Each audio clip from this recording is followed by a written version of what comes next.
Hey everybody, Matt here, and I wanted to tell you about something cool my publisher is offering if you pre-order my forthcoming book, Filthy Rich Politicians. After you do that, go to filthyrichbook.com and sign up, enter your receipt number, and I will send you an autographed book plate.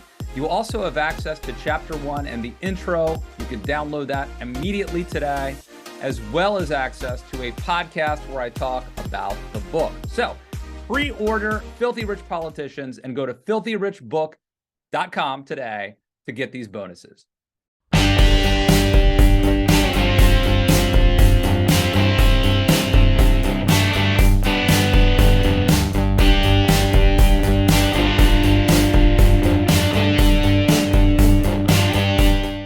All right, everybody, welcome back to the podcast. Thank you for all you do. And a special, we're now about a month out from my book, Filthy Rich Politicians, out July 18th.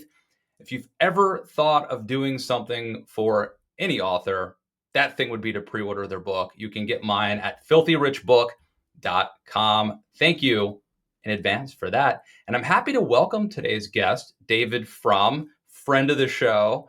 Always a pleasure to have him here. He's a staff writer at The Atlantic and the author of Trumpocalypse. David Frum, welcome back to the news. Thank you.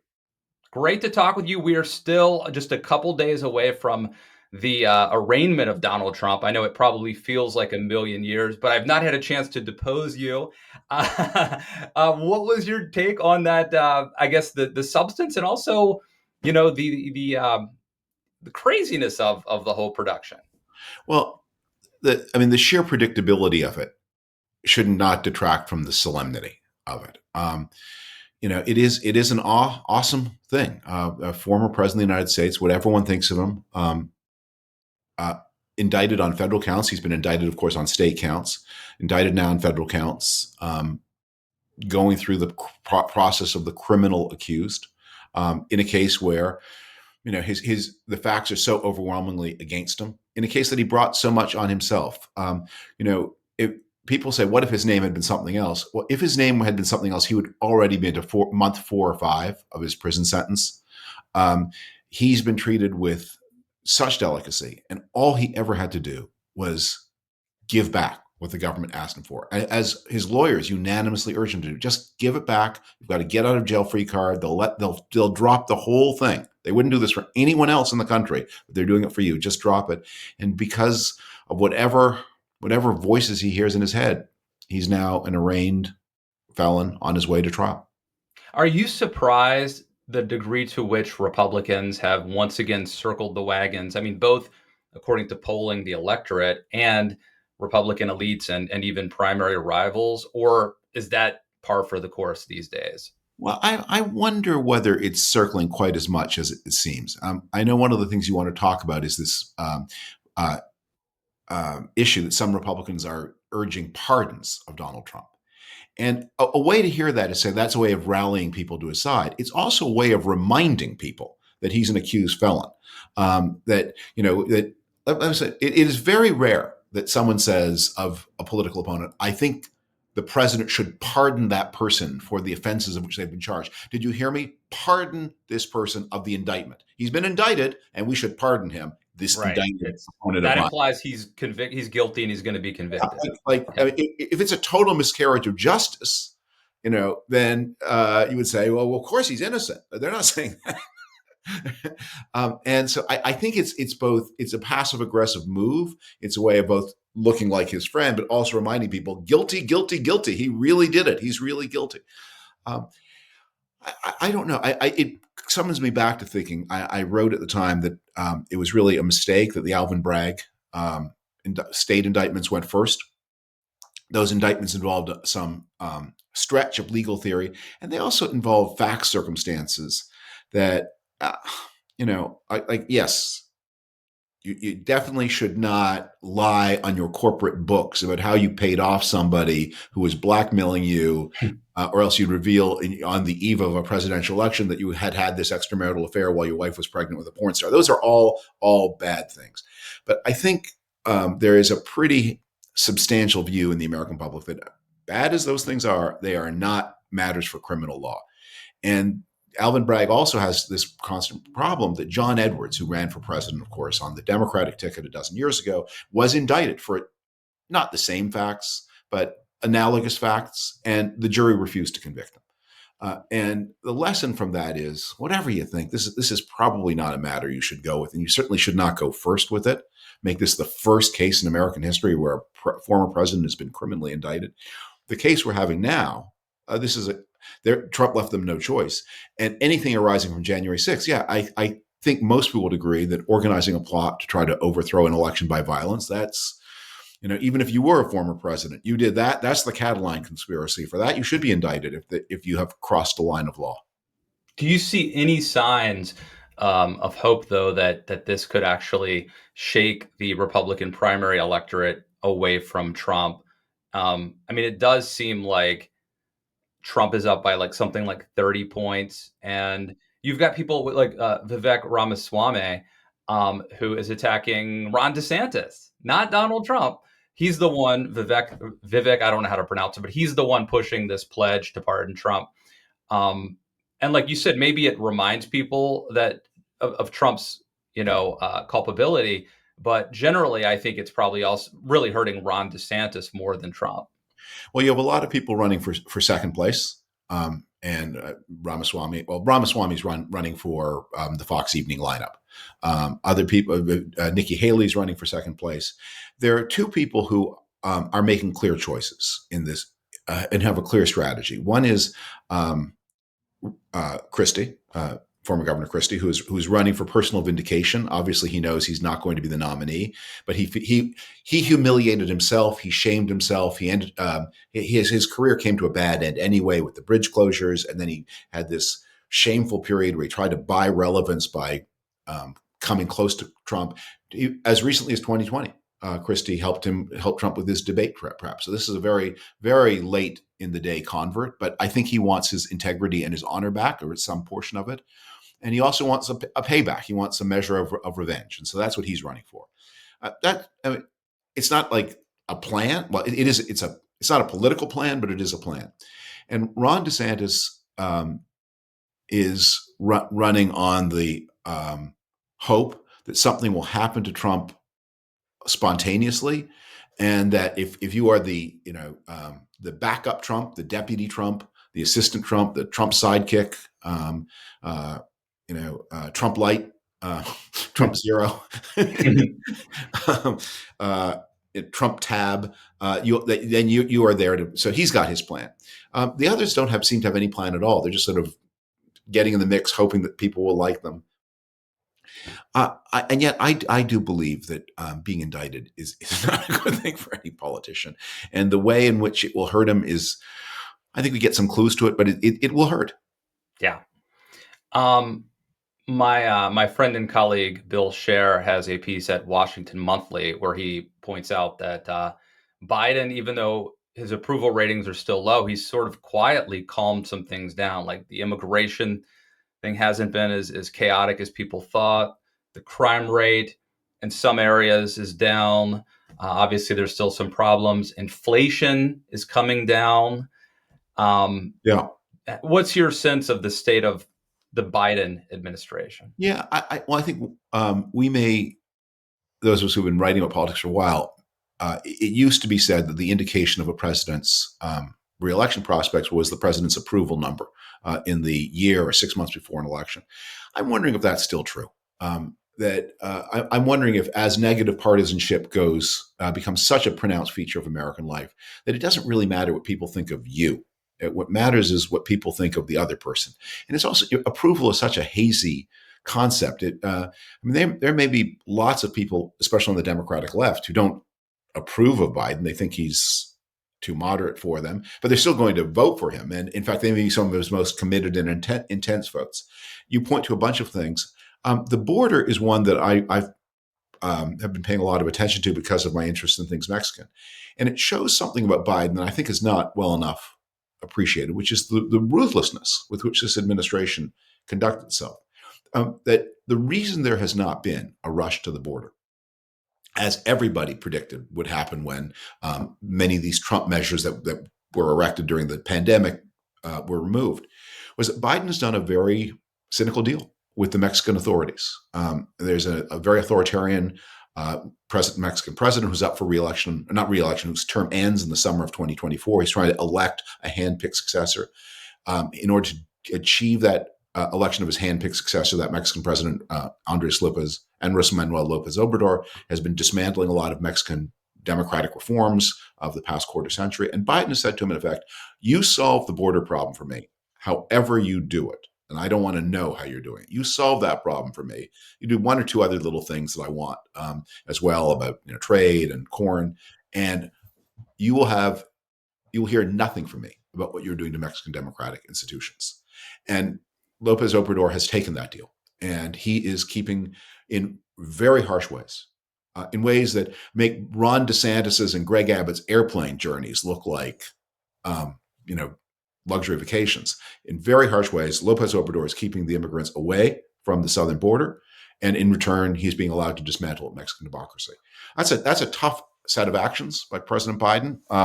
And I don't know whether President Biden would even articulate to himself what he's done, but that's what he's done.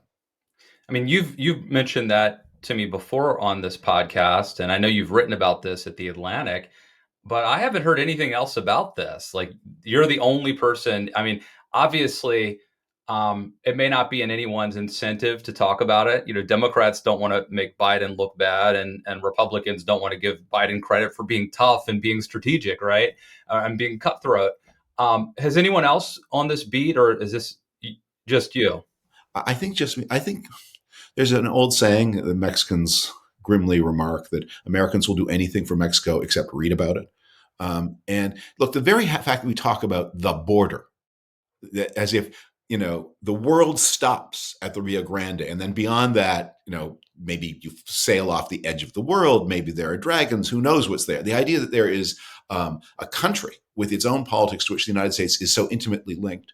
And also, I think a lot of people have an idea that the border is a place where you do immigration policy, that you can somehow turn away immigrants at the border. Well, that's not where you turn away immigrants. You turn away immigrants in your own workplaces. And that's something that, again, there's a kind of tacit Republican and Democratic agreement that we want to enforce immigration laws at the border so we don't have to enforce them in the workplace. Republicans don't want to do it because they don't want to discommode employers. I'm sure you've seen these stories about how Republican state legislatures are making it easier to employ minors. Yeah. Yeah. These are not like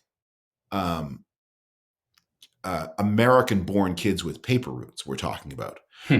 The people who are coming to the state of Arkansas and other states that are actually Arkansas led the way, but others are doing this. They are working in very harsh jobs. They are migrants. They are migrants. That's the reason that young migrants under 18 are coming across the border, taking advantage of these special provisions for unaccompanied minors or for people traveling. They're coming to take those jobs.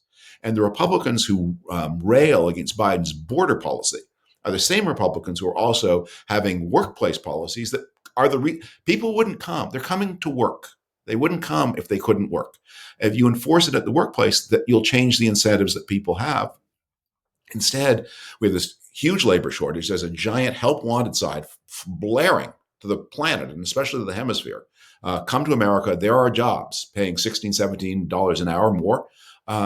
And if you'll take the risks and break some rules, other rules will be relaxed for you and you can come and work. And the parties are involved in this, and people are risking their lives. The human toll is horrific, and they're being abused all along their way by Mexican gangs and by Mexican authorities. One of the most terrible incidents was one of the ways that Lopez Obrador's government is keeping them away from the border is by detaining. These are non-Mexican migrants. These are from Central America or farther afield. They detain them in these cells, which of course are locked. And a fire broke out in one of them, and the Mexican police refused to open the doors because people would escape. They left the doors locked while the fire raged. Maybe it had been started as a protest by some of the detained people. I don't remember now the number of dead. It was like 24, maybe more people who were burned to death, and with no sanctions and not much attention in the United States because we're all sort of implicated. Yeah. And also plausible deniability. Like, if we were running these centers or Right. prisons or whatever you want to call them, detention facilities, then that would be scandalous. But if we can outsource that to someone else to manage, our hands are clean. Right. Exactly. Um, I want to ask you kind of a broad question. I'm sure it's the kind of thing that we've talked about before. Um, but when you mentioned kind of the some of the heartlessness of the Republican Party nowadays, and we talked about Donald Trump being, twice impeached, now twice indicted. Um, People may say, like, well, how on earth is it that Republicans do as well as they manage to do, that they keep getting elected to the degree that they do?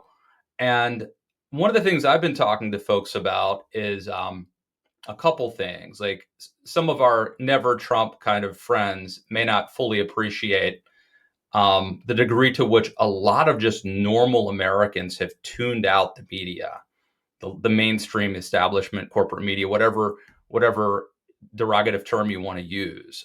They do not trust the media. They do not watch or pay attention to it. They also don't trust institutions like the intel community or the FBI. That has really been eroding. I also think, I don't know if you saw this, David, but with Pride Month, the White House had this event, and there was, I guess, like a trans influencer who was there, photographed with Joe Biden, later took an inappropriate photo. I think that the Biden White House basically banned this person from events in the future. But I think that clearly the issue of not just the trans issue, but the issue of indoctrinating kids and surgeries and things like that, really, for a lot of Americans is a no go zone, and they're willing to put up with Donald Trump and the Republican Party to stop the left. I mean, that's a lot to ask you about, but I guess, could you help explain to folks out there who are looking and saying, like, how on earth is it that anyone could vote Republican, that there is a reason? Well, you point to something very important, which is, look, most people are quite disconnected from the political system. And that's not an altogether bad thing. I mean, that if the political system works well enough, people have things to do.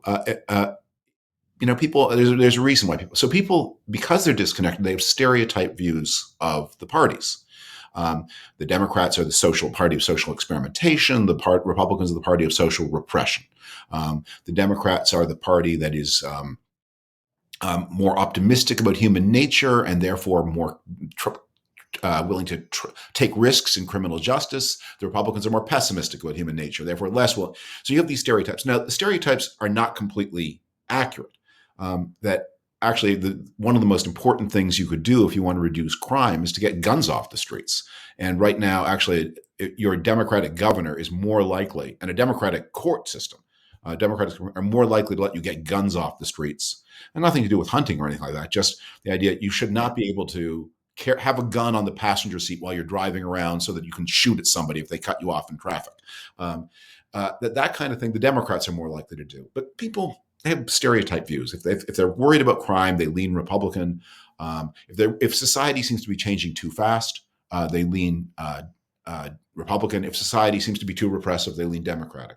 I have no idea how big these issues are. I tend to think on the spectrum of social issues, I think the abortion issue is the big sleeper. And again, those of us who follow the news very closely will know, well, there hasn't been big abortion news in a while. The Dobbs was already, Roe v. Wade was already struck down. The Dobbs decision was handed down. The states did what the states are going to do. But millions or tens of millions of Americans, women and men, are bumping into the new abortion dispensation every day and getting mad about it and saying this country is too intrusive and too repressive, and that affects me. So that's a big issue.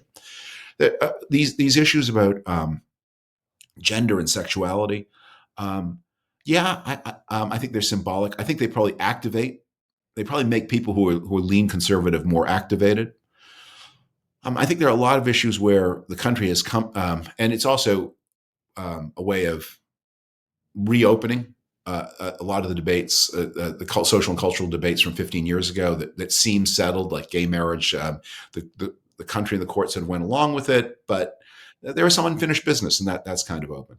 But look, why do people vote Republican? They want um, they're business people, or they're small, typically small business people. They don't like they feel that government is making it difficult for them to do business. They want to keep more of their money. They feel things are disorderly. They feel society is changing too fast, and they don't follow things as closely. None of those things, by the way, are going to suffice, because I Yeah. think the forces booing the Democrats, which are the strong economy, it looks like we are achieving a successful soft landing. This intimate invasion that many American people feel because of the abortion rule. I mean, in the end, for most of us, these transgender things, they're things we read about online. But it Well, is a that it's is the interesting question. a pretty That special. actually is an interesting question because on one hand, I am very sheltered. I live in West Virginia. My kids go to Christian schools. Um, I work at my house. I don't. To me, this is like a very abstract thing, but I'm given to believe by talking to people that this is becoming um, incredibly pervasive and ubiquitous. That like every half of the teenagers today believe that they are trans. Uh, Okay, now here's what I want to that say. may be overstating it, but I talk to people who do not seem to be crazy right wingers who seem to think that this is like really become a dominant theme. Yes. Look, I'm even more isolated. My kids are adults. We have no contact with any educational institution at all. Um, soon, I hope we will have young people again in the university, but that'll be another generation. But my guess is actually what you're describing, what yourself is exactly the kind of person who's most exposed to the issue. The question says, supposing you worked in an office and your kids went to public school, but you lost your phone for a month. Would you know anything about the issue at all? That's a good question. I mean, does it? Whereas the abortion issue, I think what happens is, look, at any given moment, most people are not in contact with the rules and regulations involving the decision to have a child or not.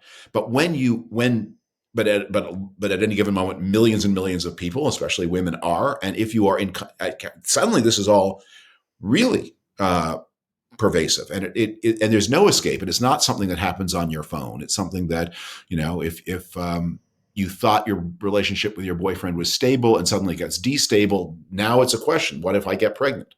What happens then? Or what if I am pregnant and I thought the relationship was solid and suddenly it's not solid? Um, I remember.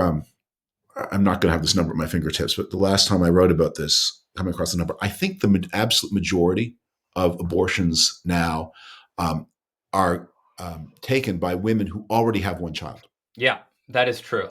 Yeah. And so what it's not the image of this is the uncertain teenager. It's more like this is a woman in her 20s who had some degree of economic and emotional and romantic stability in her life and has now lost it, and is now suddenly uncertain and knows what a child is, and Yeah. obviously is not casual about it.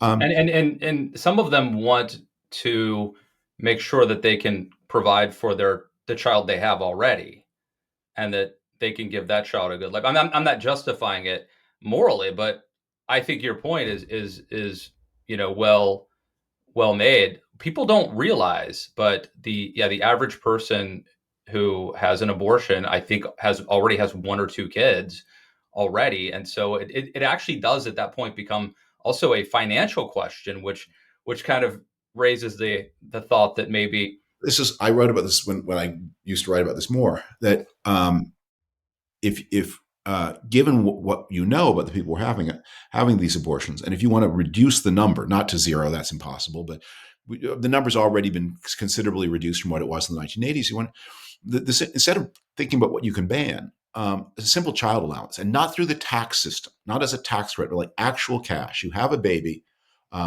you get $500 a month until the child is 16, just cash. And it comes in the mail, or arrives in your direct deposit. Mother's allowances, we used to have them in Canada when I was young. That might tip a lot of balances, but so what is going you could even possibly get the common good conservative modern JD Vances of the world to buy in on this. Probably not. I think they're mostly gas. Actually, they're hot air. They don't. I mean, maybe one or two of them who write for magazines would think Yeah, about it, but not in the actual Congress. I don't believe. I don't. I think the point is that a lot of they like repression. That what I'm trying to do is say, here's a way to achieve your stated goals minus the repression that seems like that you're telling me is an ancillary feature of your yeah, stated goal. And whenever you test them, you discover actually the repression. that's the fun part. That's the that's the, I have the so-called common good conservatives. I always said that with their when Compact magazine launched, I said this is a magazine for people who believe that what America needs is East German East German economic policy, no gay marriage, plus the occasional burning of a Protestant at the stake. And like that, it's just like such a boutique specialty outlook. I think on the trans things, I think again, I think it's something for talking about. I don't watch me be wrong. Watch lots of people get very excited about this issue, but it does seem kind of remote from the rhythms of everyday life. No, I'm willing to concede that there may be some distinction between Catholic integralism, or however it's pronounced, and common good conservatism, but I am not prepared to make to draw that distinction. So, uh, anyway, point well made. I wanted to ask you while I have you, David. So I wrote a piece for the Daily Beast, and it's based on, I don't know if you saw, but Marco Rubio came out and defended Donald Trump against the indictment, against keeping mishandling classified documents and refusing to turn it over. And this seems very out of character for Rubio, who you would have thought would have been all about the rule of law, and especially as it pertained to national security, national defense, that kind of thing. And so I wrote a piece basically saying there was no bigger Marco Rubio cheerleader than me. Yeah, Like, I was the biggest. I don't want to say hack, because that implies like you, money or something. you're allowed to like politicians. It's not hackish. I mean, that look, Fanboy. you, Fanboy might be the term. you know, we're not in this business always to be negative all the time. You can like people, and you can like people who are imperfect. And I think the effort to try to find things. I'm sorry, I'm cutting you off, but Well, no, one of the things I was going to say, and I think you're heading in this direction, what I was going to say is I really don't have any regrets, or very few regrets, for the times that I've been hard on politicians and critical of them. I've rarely been surprised where I criticize them and I'm like, well, turns out he was better than I thought. The most embarrassing things I've written are where I actually believed in a politician and drank the Kool-Aid a little bit too much. And that's kind of been my takeaway, is the mistake is to be too naive and to believe in these people. well, it's always a mistake to be naive, but it's not a mistake to believe in them. You just need to believe in them with their eyes open, and to understand how hard their jobs are. Now, this is, by the way, Marco Rubio is I remember a clip from 2016 where Rubio it was clear he had lost the nomination fight. And he'd said some, in the last minutes of the fight, he'd said some very hard things about Donald Trump, true things. They all said it at the end, like the last moment of clarity before the fog rolls. And Ted Cruz, maybe the most eloquent of them all, and called Trump a narcissist and a con man, and warned that there would be a scandal every day, all of which was quite right. But before the fog rolled in, and I remember this clip, and I'm going to forget the context, where Rubio, I think he was holding a candle like Diet Coke or something, and somebody asked him something about, are you continuing to support your party's nominee? And he just said wearily, it gets harder every day. And I felt for him in that moment. It's a team sport. You can't. Changing teams is almost impossible. You probably get wiped out. Probably, if you feel like you're disgusted with your team, you have to leave not only the field but the entire game. They don't want to do that. And so you stop, and then you try to deceive yourself into and then you're under so much pressure. So I could feel for him in that moment, but I think he has been more craven then he returned to the Senate, and then has been more craven since 2016 than need be. And I think the cravenness is worse because like some of the people like Ron Johnston, Yeah, see, he's just a he can't let me down because I'm already standing on the ground, as the Eagles might say with him. I've never held up Ron Johnson to be the great, the next Ronald Reagan, But Rubio, what was so sad and disappointing and the big letdown is that I did see this amazing potential for a Yeah, kind of a Kennedy-esque, yeah, young, Hispanic, eloquent, optimistic, um, conservative. Remember, he was a Tea Party guy, yeah. conservative but not crazy. He I seemed mean, he seemed to have both brains and character. And there are politicians like Johnson who lack either brains, but lack both brains and character, and there are politicians who lack one or the other. Um, uh, Ted Cruz doesn't lack brains, uh, but Marco Rubio, there were moments when he seemed like a man of character. yeah, And since 2016, he's shown that he should. And the thing about it is also, it doesn't, like you also say, I don't understand what you're supposed to get. I get what Lindsey Graham is getting out of this. Lindsey Graham got real proximity to real power. And he got probably a lot of influence on a lot of things, big and small, that are not visible to people outside his political domain. He got things for that.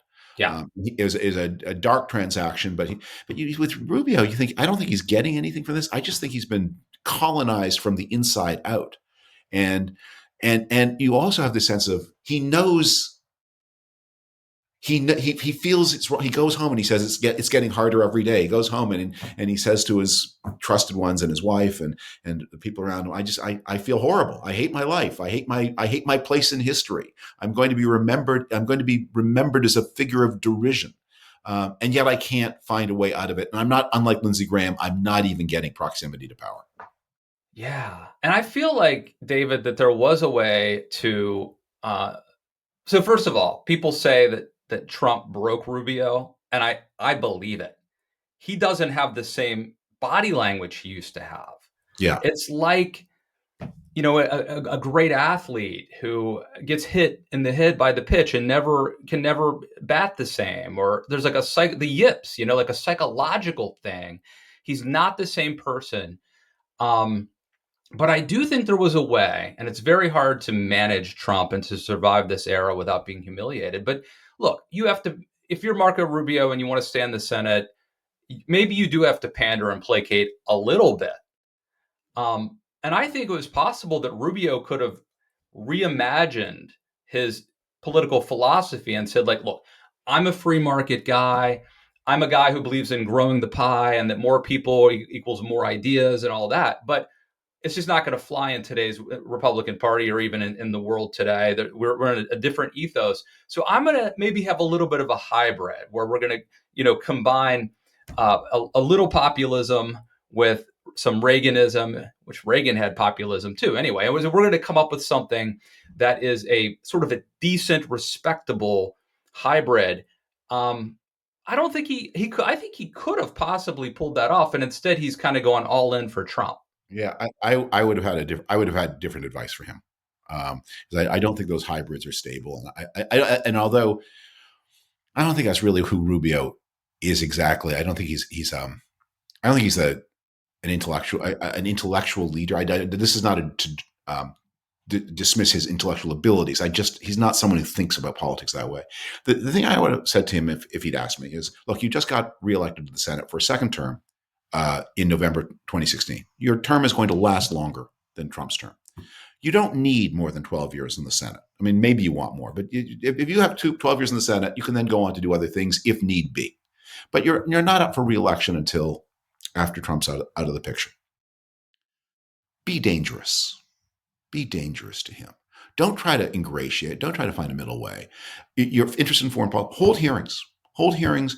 Look into Trump's deals overseas. And just make it clear every day that you are not someone to be tangled with. Yeah. No, that's what I would have loved too, David. I'm just saying that probably I would even accept Rubio that okay, he's not going to do that, but you that's don't have to. safety. That the only way with you have this is actually the thing you were talking about is finding some halfway with Trump. That's a complete non-starter. Yeah, it probably doesn't work. That's not going to work. there are two. One is be a cringing, fawning sidekick, the Lindsey Graham route, and then Trump will sometimes share. He in a condescending, insulting manner, but you will get things as Lindsey Graham got things. The other is be someone he's frightened of. He always defers. Trump is not. Trump has a strong sense of self-preservation, and he knows who he can't push around, and he's always very careful with those people. Be one of those people, because Yeah. the thing you're talking about, which is trying to combine a little Trumpiness, that everyone who tried that, it got ripped apart not only by Trump but by the forces within the Republican Party. Yeah. Well, and I definitely think Rubio should have voted to convict him.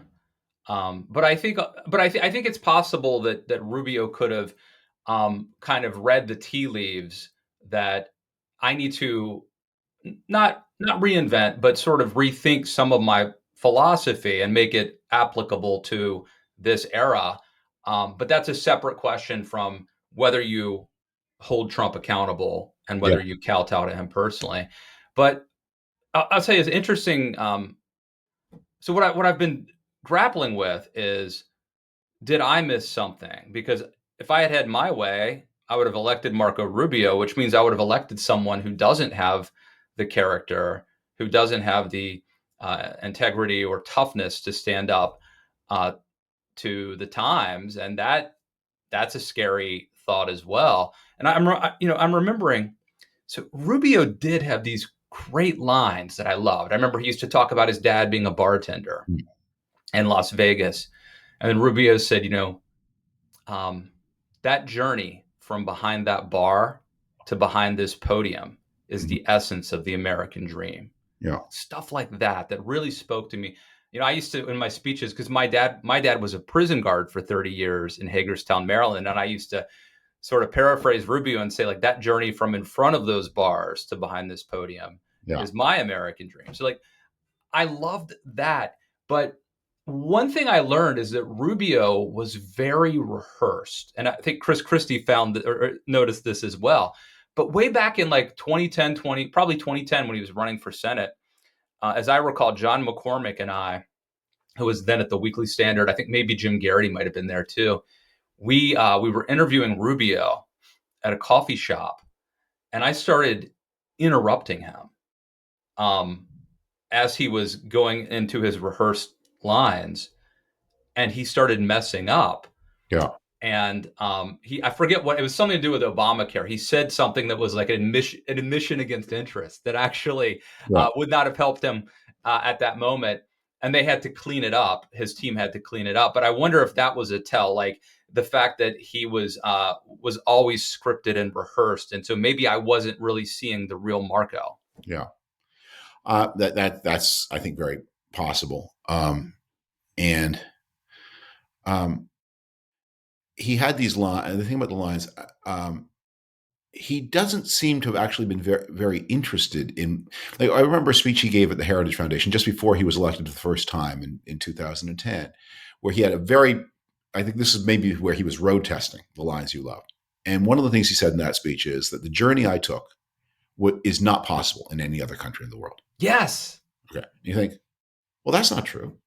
Is it not? I'll tell you like one example. I'm not as well traveled as you, certainly, but I remember a few years ago I was speaking to a group of French students, and I was telling them my story, and I told them, for example, how I didn't really discover my calling until I was about 30, is when I was able to transition and segue into being a writer. And so my lesson to them was, and these are not people from the Soviet Union, these are people from France. And my lesson to them was, so, if you don't know what you want to be right now, don't worry, because you can decide later on. And they were like, oh, you don't understand. Like in our country, that's not possible. Yeah. Um, well, two replies to that. The first is, and this is it's just striking to me that Rubio wasn't interested in this. So it's probably France. Yeah, France has a very locked up labor market, so you do have to make those choices a little bit earlier.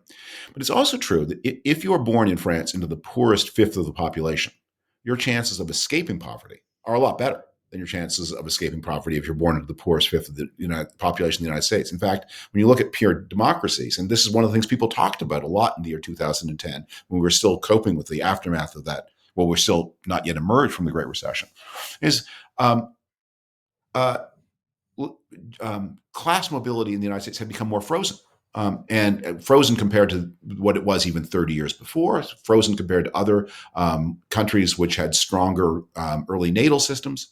And as to the journey, the particular journey, it's true that the United States has a very fluid market, and there are more chances to reinvent yourself. But that like Australia is like that, Canada's like that, Britain is like that, and it just what struck me about it was I don't want to make too much of it, but it just struck like he was interested in the line, Mm-hmm. wasn't interested in the subject matter.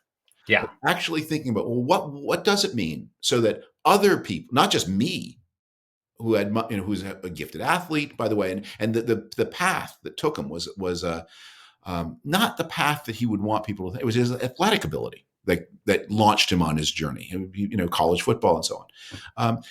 What could it be so that lots of people could do this? And he was never very interested in those things because he had a personal story, and there was just something, again, there was a lot about him that was impressive, but there was just something with him that you always want to say, there just seemed to be a kind of lack of political ambition. Yeah.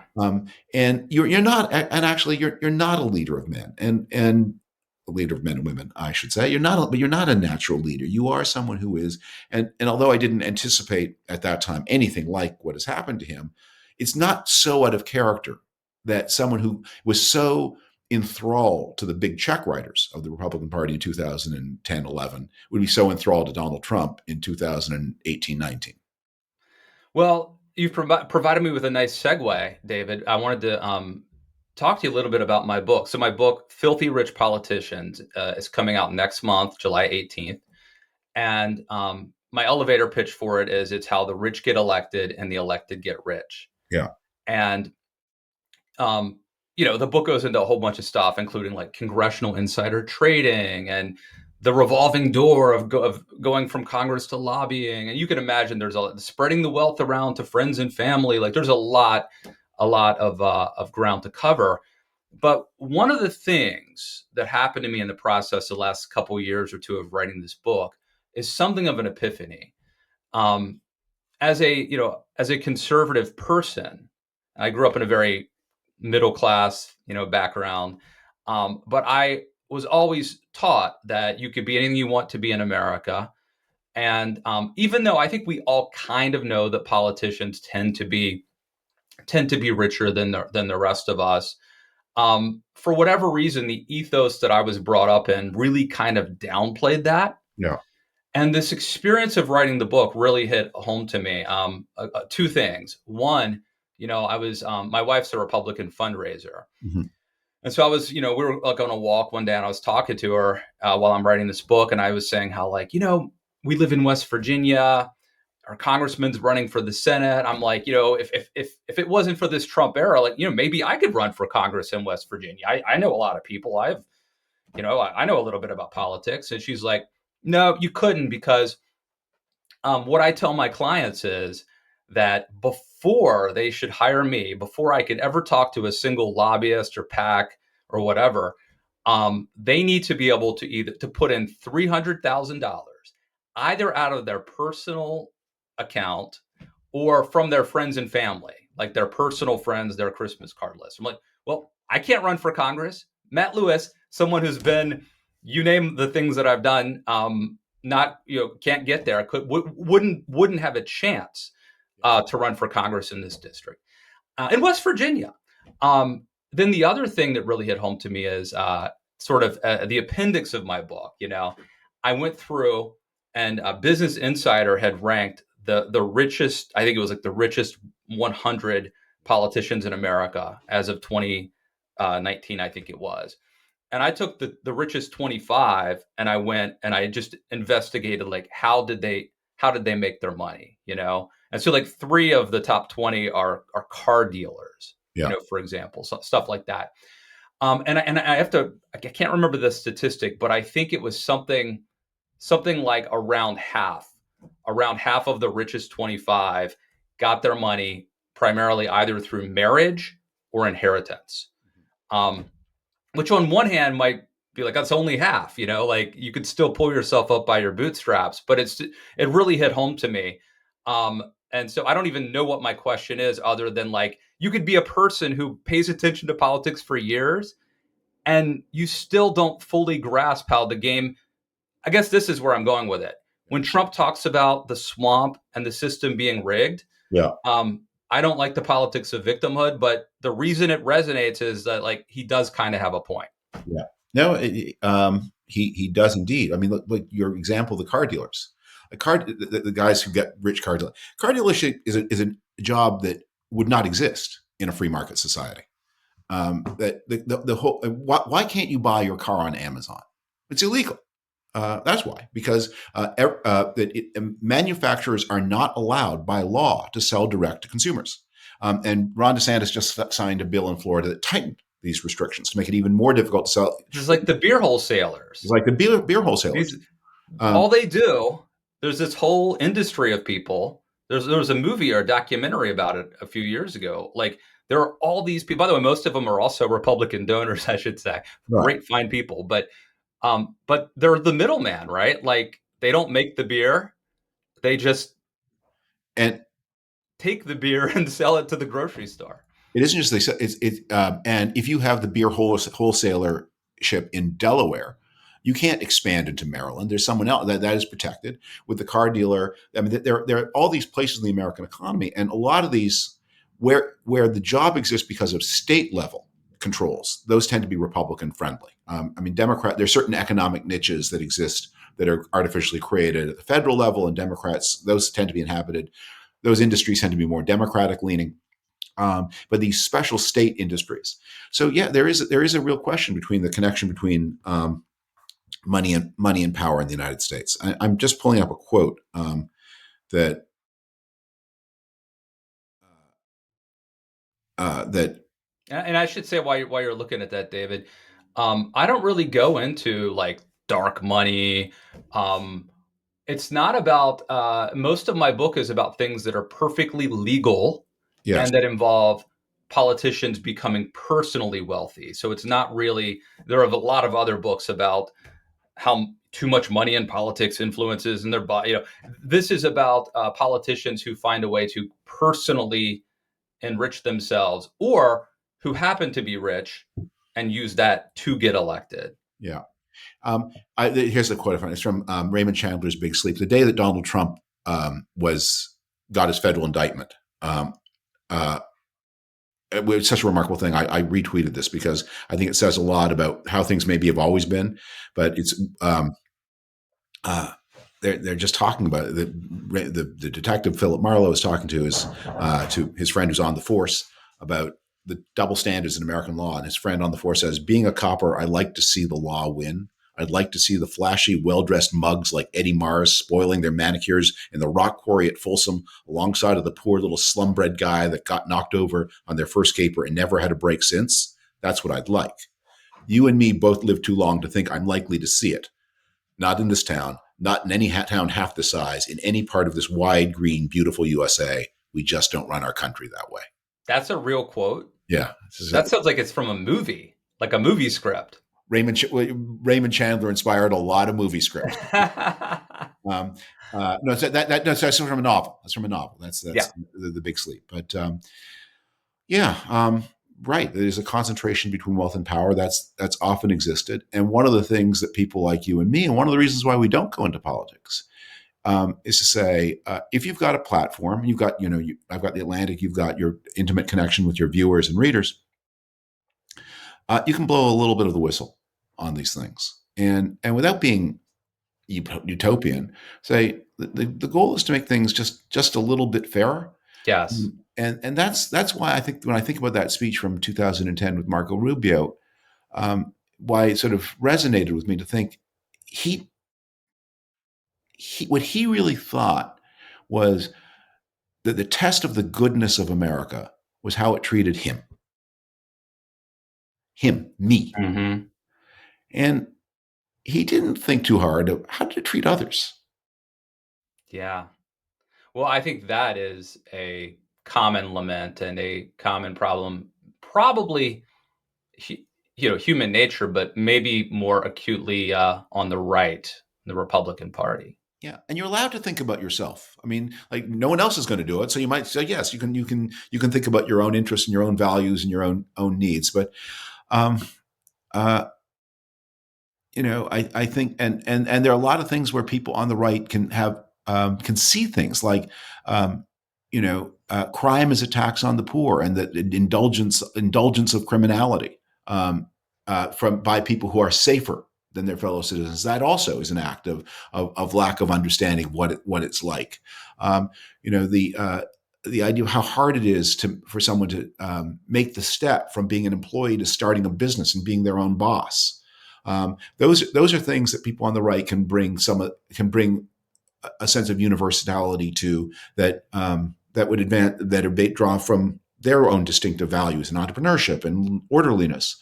But I think we all want to think it is sort of worrying that it's actually quite hard to come from the bottom to the top in the United States, and It is. that shouldn't be true. Not from And the not bottom to the just, top. That's the wrong metric anyway. The question is not how do you get from the bottom to the top, because how many people are going to do that?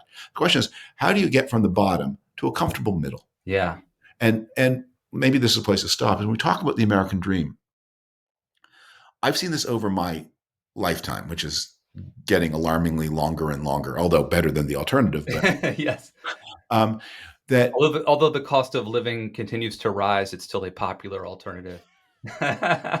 But the American dream, when people talked about that in 1975, what that meant was that you could start from nothing. Children, grandchildren of immigrants, or come from a farm, and by working hard and uh, being a responsible citizen, you could have a comfortable life. And now we tend to mean no, you can start from nothing and have a chance at superstardom. And the rewards that are interesting to us are the handful of spectacular rewards at the very top. And meanwhile, we are squeezing what the system used to offer was the tens of millions of moderate rewards at the middle. And maybe the test of a society is not what happened. Is it possible for someone to start with nothing and become a superstar? But the ordinary person, how does that person live? Can they go to the dentist? Yeah, I like it. Always a pleasure. Anything that you'd like us to read or know about David? Well, I'm going to reiterate the thing you said at the beginning. I'll say on your behalf that people who are planning to buy your book eventually need to understand the power of the pre-order, Yes. because the way a book because the publishers decide in the first 7 to 10 days of a book's life, how is this book doing? And so, well, it sometimes happens. It's like that's what we're talking about with upward mobility. Sometimes it happens that a book sleeps through those first 7 to 10 days and then breaks out. But the first 7 to 10 days are very crucial. And what everyone needs is everything that happens in the 6 week pre-order period is credited to day one. So if you sell 100 books over 6 weeks before the book, that's a lot more powerful than selling 100 books in the 6 weeks after day one, Yes. because they It's all like banking early votes in an election. We've got those, they're locked in and they will count on election day, just like the pre-orders will count on on day one. publication day. Yes. And you know what's cool, David? If people go to filthyrichbook.com, pre-order today, they will get three things, right? They'll get a autographed book plate from me mailed to them. They can right now download the intro and chapter one, and they will have access to an exclusive podcast that I recorded about the book with our friend Bill Scher. So That seems you, pretty irresistible offer. not bad. You'd be crazy not to do that. And then, as David said, uh, it's the best thing you can do Yeah. to support. If you like an author, if you like what they do, buy their book, pre-order it. Thank you, David. Good. Always a pleasure. Good to talk to you. Bye bye.